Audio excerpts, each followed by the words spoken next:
So I recently visited Mombasa, and of interest to me was this place called Fort Jesus. And it was my first time visiting Mombasa. Never been to Mombasa. I actually, from there, went to Lamu. Trying to know places, to see places I'd never had a chance. You see, I grew up poor. I grew up poor, people. I never had no shoes, man, all the way to high school or secondary school. Used to walk barefoot. We used to wear one shoe only Christmas time or around this festive season, whatever you guys call it now. So I never had no shoes. So now I remember one Christmas I would have this nice shoe that they bought for me, the only shoe I had. We didn't have no flip-flops, slippers or nothing. So I'd wear that one, didn't wear it again, try maybe an occasion came up, meet next year, try to wear it, oh no, oh I grew, and the shoe didn't fit me, I didn't have any other options. I would put it on, and the entire time we were in such a function or whatever we'd gone, I would suffer because my feet had grown too big for for the shoe. So I grew poor. I never did go to any place outside of where I grew up at. And so, not that I'm any better right now, but I got enough change at this minute to visit places that I should know, that I should have known, should have visited. I remember in that geography class, in that history class, learning about so many fortresses that the Europeans came, the supposed special man, the way we were referencing them as though they were the best or they were good, you know. I never did visit any of these places. And so recently I'm like, I'm gonna go ahead and visit Mombasa. I went around town, didn't see anything different from what I've seen in Nairobi or some of those other towns or cities. So I went down to Fort Jesus.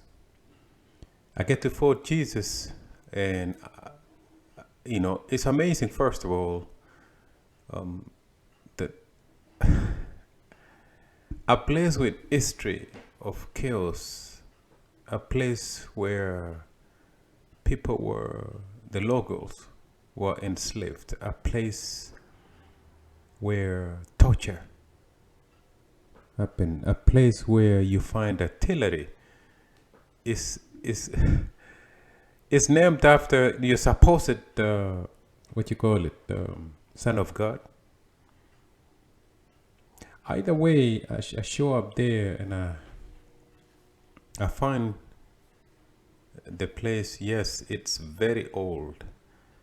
I'm told it was built back in the 1590s. So the thing is about maybe 400, close to 500 years old. Built by Portuguese. Men and women who came out of nowhere. Came and built a big fortress. You go in there, you find artillery. I mean, we're talking men and women who came to the coast of Kenya. Well, we were not Kenya then. We didn't have no Kenyan name at that time. Men and women came, took over that place, built this fortress so they can control the slave traders. And then from that point, I find this story funny. I went there, yes, it's a big, humongous structure. The name itself threw me off, but that's a subject of another day. But so I go, I look, and I notice one peculiar thing there is you notice they were artillery. It's like this is a militarized, or it was a militarized zone. And when you read the history of food, Jesus, man, this was a fighting ground, because I think everyone was trying to get there, trying to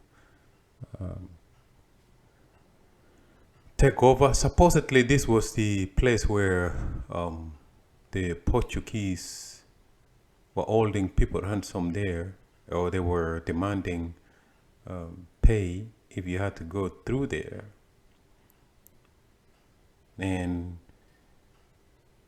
I look at all these things when I realize actually I'm not what I used to be anymore. I just, you do things until well you realize that actually you've become a Pan-African person. Because now I believe that African people, both on the continent and some of them who are in the diaspora, they don't know, they don't only share the common history, but also a destiny, I have realized that our culture, our political movements are all belong in one, this black race, this African race. And therefore, some of the readings, some of the writings, some of the talkings that I do, it's really directed towards awakening us to know where we are at this time, to know where we were yesterday, and we need to know where we're going in the future. So this is what I've discovered, that I've become a Pan-Africanist. I'm an activist at this stage in my life, But as you know, we all must change. You can't sit in one thing on one place then the rest of your life. I'm talking about psychologically. You have to keep changing. And that change has to continue. You have to learn, you have to adapt, you have to adopt. And so anyways, I'm in my visit, Fort Jesus, and I noticed, they showed me, so I had someone who showed me around, and I noticed they had like areas that slaves were held at, where they had prisoners. I'm talking about, you go into that thing and you can only imagine the torture, the disaster, the drama that the locals went through, courtesy of these people who had come to visit.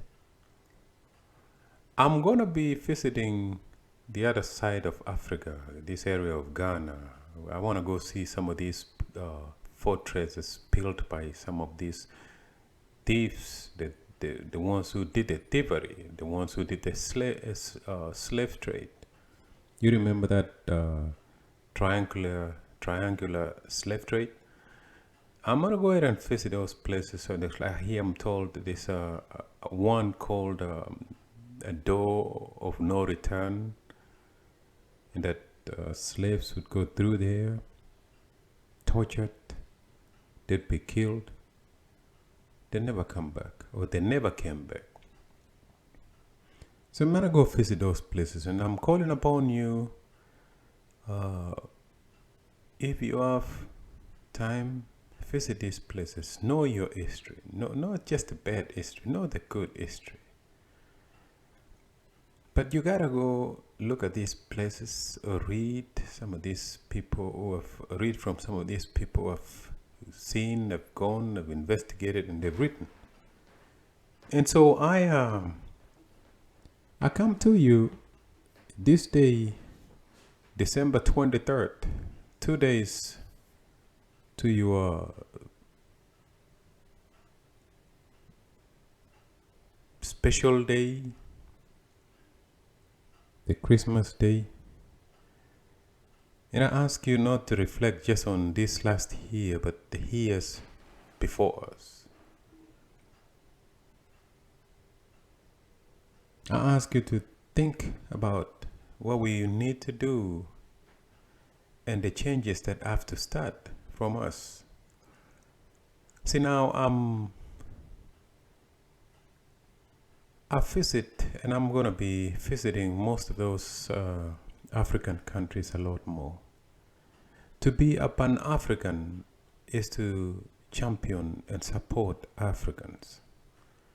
So if I have some savings, and if you have some savings, I really recommend you visit, if not other African countries, you visit other villages, you visit other places within Africa. I ask that because at this time, it has to be us who are going to make the changes. By visiting those places, you're taking the little savings you have and you're going to pay someone over there, whether it's Zanzibar, whether in Tanzania, whether it's in South Africa, Ethiopia. Visit these places. You're taking your money, you're paying someone over there who was looking to do business. Do not be these people who we're running out of Africa.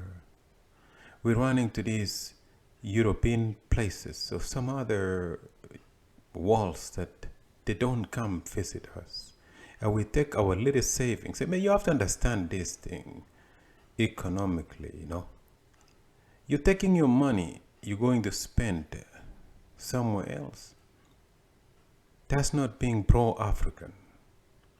You're selling your soul, you're taking your money and go spend it in China, Japan, whatever place you visit outside of Africa in the name of enjoyment. I'm talking about understanding that we are the change makers of this day and the future. And we cannot make changes if we're going visiting other places, spending our money. You have to understand this. Yes, it's your right to go wherever you want to go and go enjoy your life in whatever place you choose. But where we all are aware now that our Africa is a little bit behind, then the question then is, how can we change that? What do we do so we change that setting? So we live a better life. What do we do, people? What do we do? This is the main big question that I'm casting out to you people. My idea is you gotta love your home, your neighbor first. And by loving them, you go spend money on these people. If you're at home, right there in Nairobi, right there in Mombasa, do not go to some Chinese restaurant, people. Come on now. Go to this local restaurant and buy some food from our people. That way you're uplifting them. Buy these African books. Watch these African movies. They need you. They need us. If you need to go on vacation, yeah, there might be places you're not sure within Africa because of corruption, because of, local thinking and might not be safe. But I ask you to find some places, man. Visit somewhere in Africa. Let's have this mindset of building Africa. Africa is not going to be built by some politician. It'll be built by us. It's going to change by us. And there will not be a good Africa if we're taking the little change, the little money that we have, and taking it somewhere else overseas to go spend it overseas. See, I met another family in Kenya.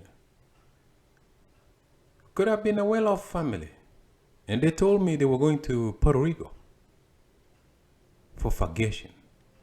I'm sitting there watching these people, and I listen how they were so excited. They were actually were thinking of visiting, I think they said Puerto Rico and then Cancun I think it's in Mexico. I've never been to these places. And I'm listening and watching, and I'm like, what really happened to Africans, How do you leave oceans after oceans? Beaches right there next door, Mombasa. You can go to Zanzibar, you can go Tanzania. You can go down all the way to South Africa and support that person. And you got an excitement to fly for 10, 15, 20 hours to go sit in some place that nobody knows you. People look at you weird. People treat you with suspicion. And you don't get it. See, now, when we talk about slavery, when I started with these 4 Jesus visit that I did, the whites or the enslavers, they really didn't go into the villages of Africa. You understand that? I want you to get this right. They did not go inside the villages of Africa and harvest some of those strong men and women to take them into this to the enslaved world. No, they didn't do that. It was your brother, that chief, that village elder, who convinced his own people, his own youth, or who forced his own youth to go to this fortress, wherein once they got there, they were hooked in chains and forced into slave ships, where they were taken never to return again. Some, we're talking millions, died on the way. Millions were shipped out of Africa to unknown places, where when they got there, their language was convoluted. They were changed from the African who he was or she was. They were forced to speak a particular language. They were forced to live a particular way. They were abused, misused, and disrespected, killed, slaughtered, hanged by the same people who came to you and gave you the good book, the Bible. So when we talk about leaving to visit other places outside Africa, it's the same mindset like that chiefdom, that local leader who was selling his own people. You might not understand it right now. I'm telling you, you are going out to spend or sell out your own economy. There is no special ocean. There is no special water out there better or different from what you have in Africa.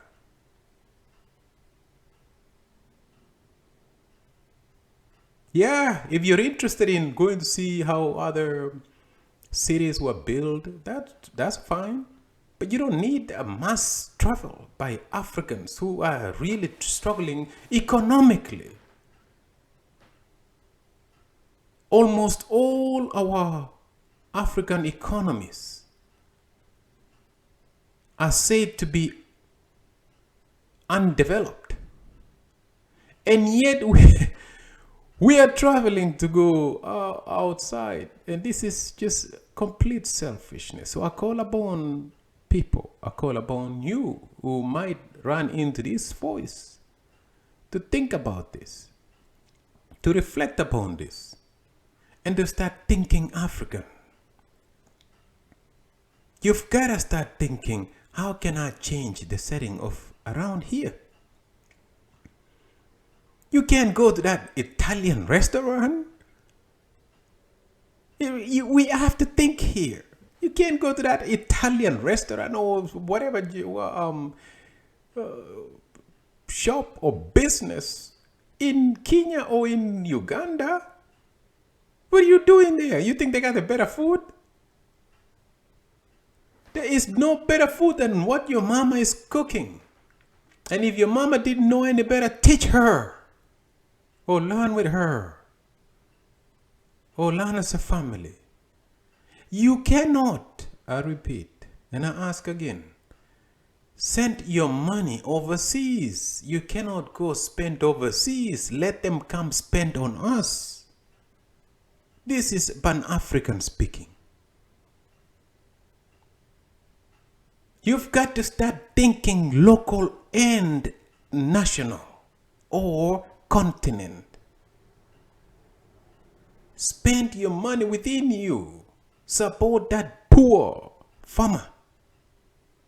Buy their produce. You cannot go buy some coffee coming out of some European country when you have your own local coffee company next door.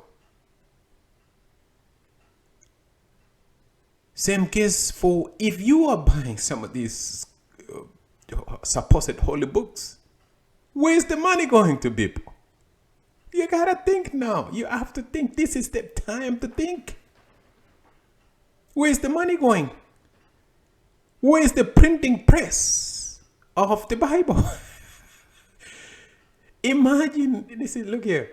I went to a library in Liberate. I've got a book I published called Immortal Knowledge, a message to the African grassroots. So I went to this bookstore. It was more than a library, it was a bookstore. I went to this bookstore and I'm trying to ask this guy, sell my book. Oh, no. He said, no, I only deal with, mostly I sell the Bible here. So I picked up one. I wanted to see where this Bible is printed. See, I tell you what, people, you know the answer to this.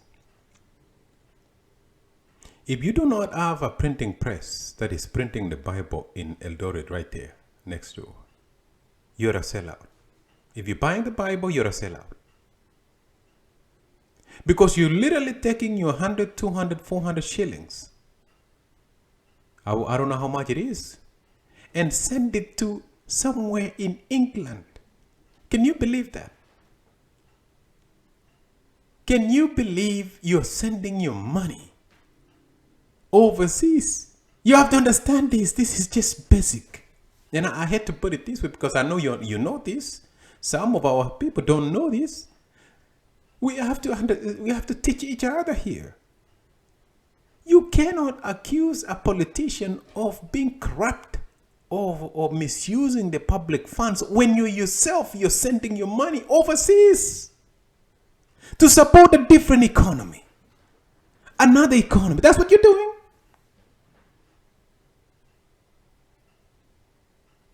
You have to understand these copyright ideas. Imagine this. If the Bible is the word of the Creator who created the universe, why should the publishing and the printing of that book be limited to only one place? Why? Why should you pay for it? Look into the details of how much it costs to print one book and how much you're paying for it.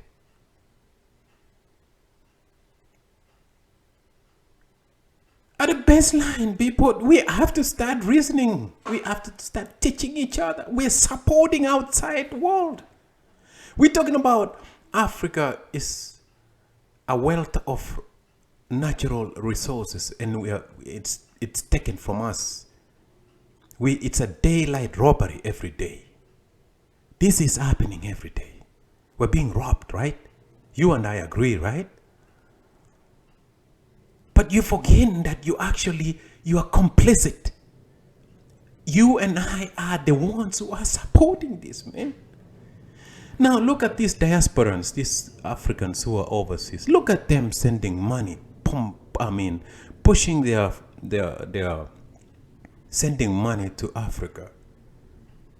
They are doing their best. They are doing some of the worst jobs out there. They are essentially slaves. But they are trying their best to send some change to you, the brother, you, the sister, you, the relative, and you, the neighbor. But then you turn around, rather than help them invest in Africa or in Kenya, you turn around and send your money overseas. Or you want to go visit some other, where do you want to visit next year? Huh? You want to go to Dubai, huh? You want to visit you want to go to China? You want to learn Chinese language? And pay that Chinese teacher? Really? See, this is what what I'm trying to do here is to get all of us to think different. If you're learning Chinese, if you want to learn Chinese, fine. But find an African who is teaching it. If you find a Chinese who is teaching that Chinese language, then you are sending your money to China. Do you understand? All right, I come down to Christmas, what you call it, festive season. Imagine the money you're spending. And I saw something recently. Someone said there was a picture of a guy kneeling down, praying to a statue made of sand and cement of a supposed Jesus, you know.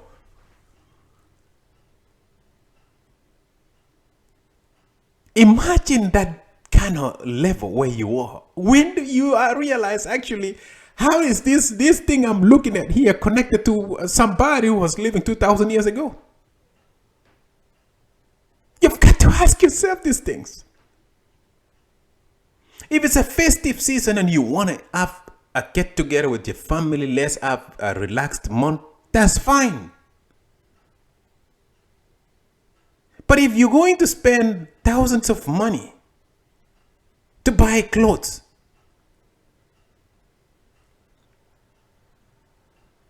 to go, and I'm probably thinking so back, because them days when we were young, Christmas was supposed to be almost like a holy day where you would have to look fresh. You know, Jesus is being born again, you know what I mean?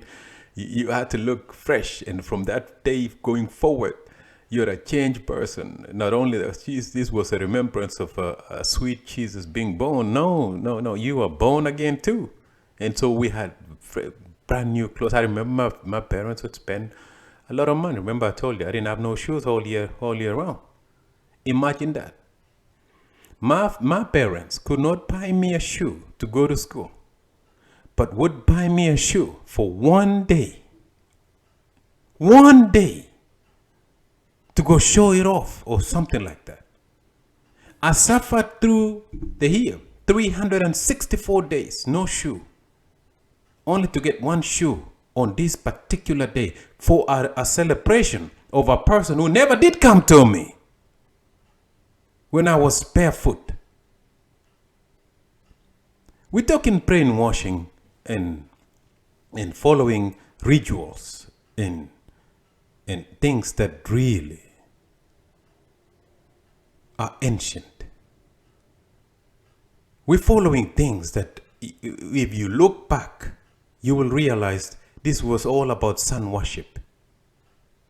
We've talked about, I've said this so many times, that the celebration that this day, December 25th, is when the sun every 1 minute every day rises a little bit early in the northern hemisphere and southern hemisphere.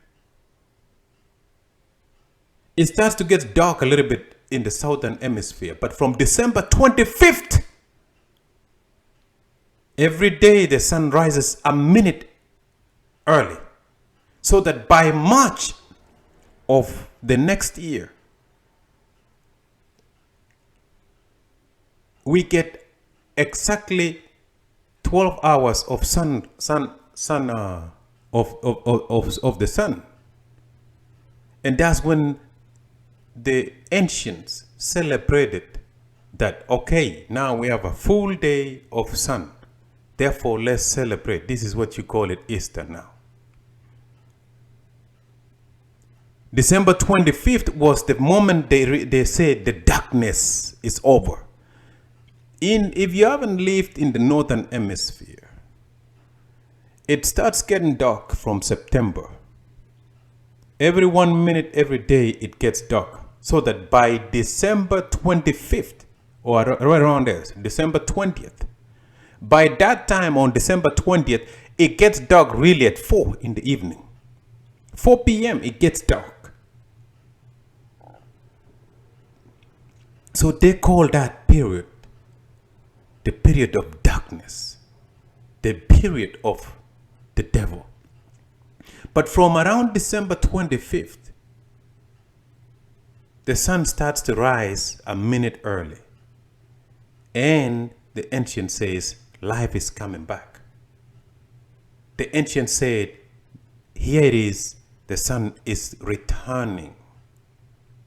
We're going to celebrate once we get that point where we have strictly 12 hours of sun and 12 hours of night. It'll be 12 hours day and 12 hours of night. That comes around March 20th, March 25th, right around there. That's when they celebrated, and that was what was called Easter. These were the ancients. We're talking about Egyptians, we're talking about the Greeks, we're talking about the Hebrews. Some of these people were living around the area.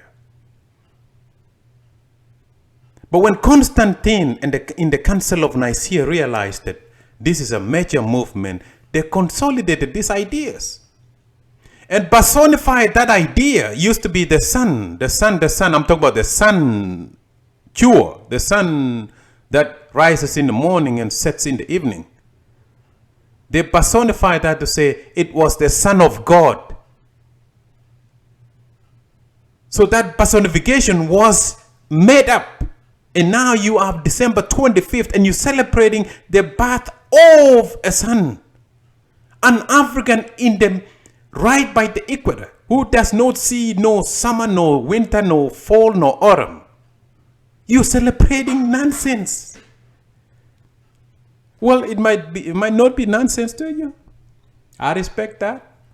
I'm just telling you, this was not this. You do not have any record over Jesus or any characters in that book. You don't have the last name of these writers. Remember this. Like when we talk about Paul, it says, according to the writings of Paul. According to this, is someone else telling you a story over a story that they never saw.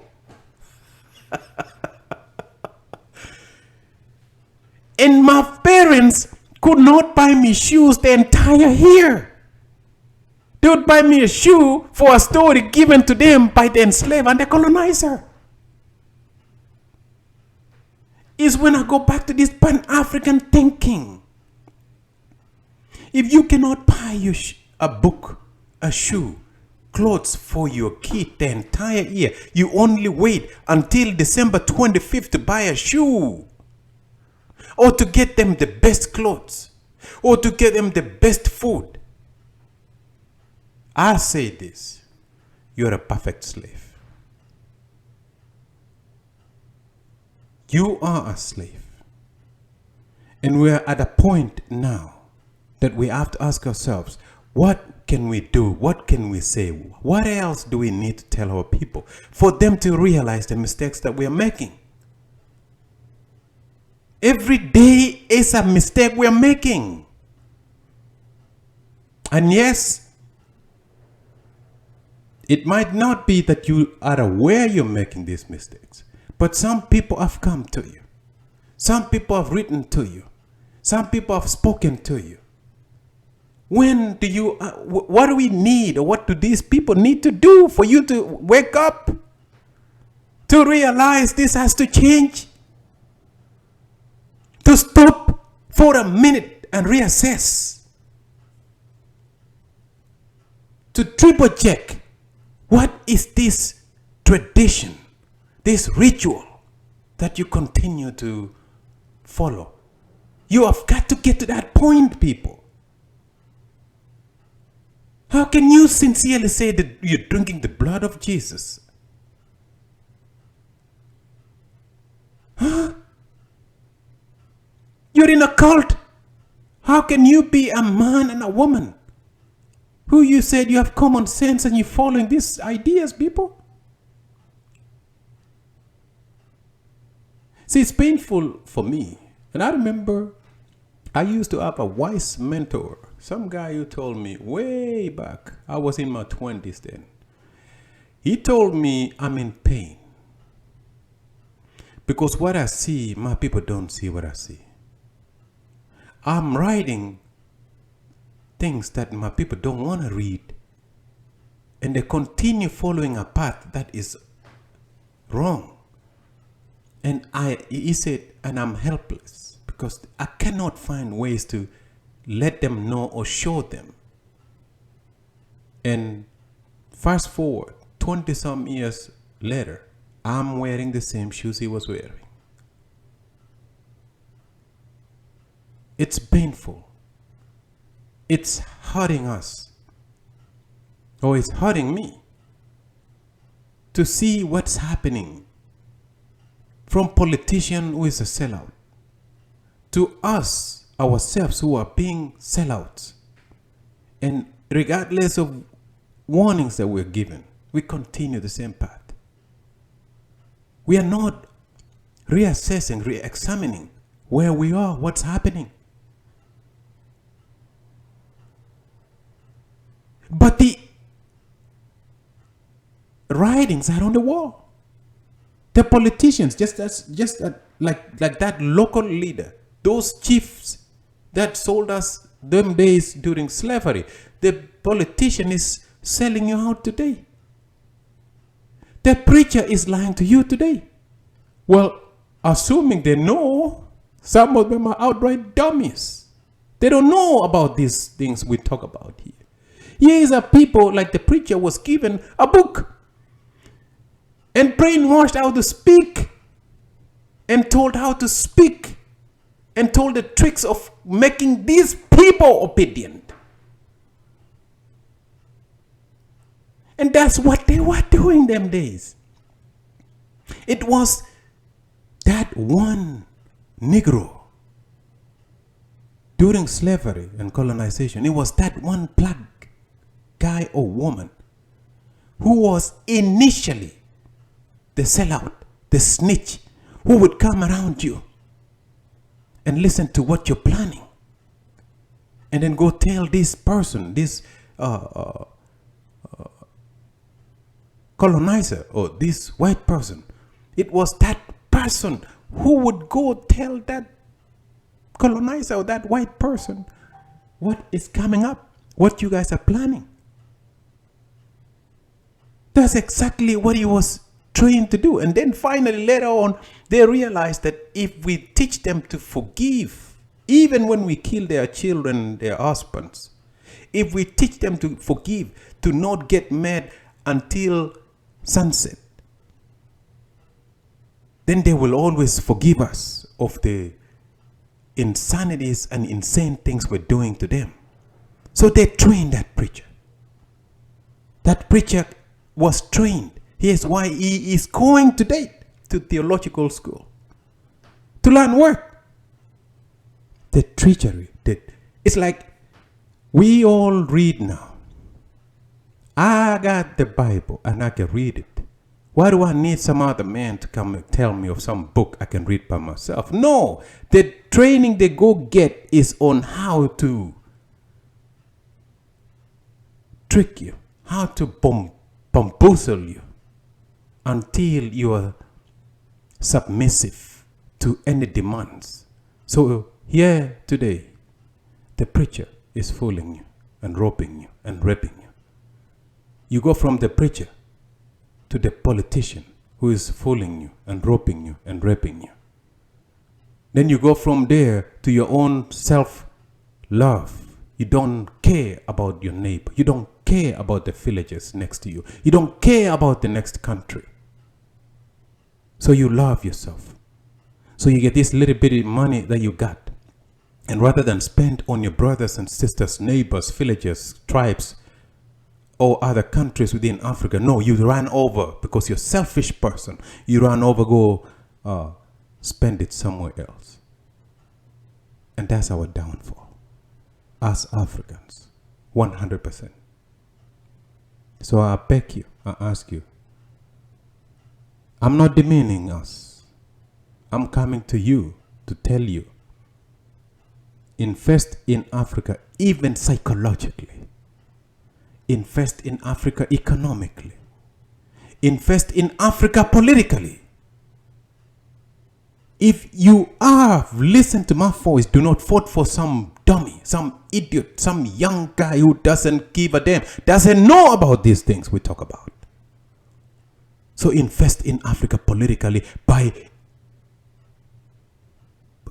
putting in office people who are informed. Leaders who can lead. Leaders who know what to lead and where to lead and what direction Africa needs to go. Invest in Africa socially. You've got to stop listening to some of this despicable music, because what you feed in your mind ultimately will manifest and emanate. You've got to invest in Africa socially by doing right things, beginning by with yourself. In this social setting, you might need to start speaking Swahili or English only, like I did, in your family. Start to change yourself, because by speaking that one language, that is one way we're going to get rid of this tribalism. Tribalism is what's leading to corruption, because you're going to start favoring your person, that friend, that family member from your tribe. And the only way we can get rid of this problem, if we speak one language. English is only 1,400 years old. We can start today. Make or start speaking strictly Swahili. If need be, speak English. Who gives a damn? It's better we all Africans speak English than to speak some Kalenjin here, some Kikuyu there, some Luya there, some Luo there, some Turkana over there, some Tafeta language over there. Might as well speak English. Learn and start speaking right there in your house until we get rid of this tribalism, which is emanating from tribes. If you want to dispute that and say you want to keep your culture, you don't have no culture no more. Last I checked, your women are shaking their butts. Last I checked, these young men are chasing after women and killing women. What culture are you following now? Last I checked, you have these singers who sing in these tribal languages and you don't even listen to it no more. Last I checked, you were watching European soccer. Where's your culture? What culture do you still have? Last I checked, when you go to town, you speak what? Swahili and English. You don't speak your tribal language. You only speak it when you want to gossip against that other tribal person. So you've got to start speaking another language. Changes has to start with you today, people. You've got to start changing. You cannot spend your money overseas. So financially, change. Start thinking Africa. Invest in Africa. Invest in your own brother and sister. If someone is opening a shop there, and if that person is not African, don't you go, unless that person lives in Africa. You can do business with that person. But if he's doing business to take your money, take your funds somewhere else, overseas, stop trading with that person.